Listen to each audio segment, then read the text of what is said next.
এই রোদস্যি, বল। এদিকে তাকাস না। কি বল? কালকে তো ডে অফ, আজকে আমার বাসায় মুভি নাইট করবি? করা যায়, কিন্তু কি মুভি? চল বারবি দেখি।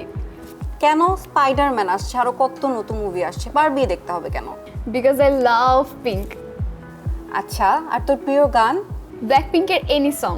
আর প্রিয় মোবাইল ব্যাংকিং অ্যাপ? বিকাশ। আর প্রিয় রেস্টুরেন্ট? ফুড পান্ডা। ওই বেটা, ফুড পান্ডা রেস্টুরেন্ট হইলো? কিন্তু পিঙ্ক তো। আরে তুই মেয়ে হয়েছিস দেখে কি সবকিছু পিঙ্কি পছন্দ করতে হবে? আল্লাহর দুনিয়া আর কোনো কালার নাই? আচ্ছা, মেয়েদের কেন গোলাপি রং বেশি পছন্দ? মেয়ে মানেই গোলাপি, এই ধারণাটা কি জন্মগত নাকি সমাজের তৈরি? গবেষণা বলছে নারী পুরুষের রং পছন্দে কিছু জৈবিক পার্থক্য থাকতে পারে।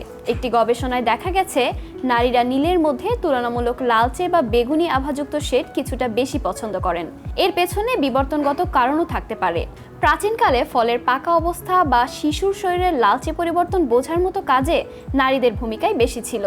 তবে গোলাপিকে মেয়েদের রং বানানোর ক্ষেত্রে সামাজিক ও বাণিজ্যিক প্রভাবই সবচেয়ে বড় বিষয়। ইতিহাসের বিভিন্ন সময়ে ছেলে ও মেয়েদের জন্য নীল ও গোলাপি রঙের ধারণা বদলেছে। পরে খেলনা, পোশাক ও শিশুদের পণ্যের বাজার এই রংভিত্তিক বিভাজনকে আরও জনপ্রিয় করে তোলে।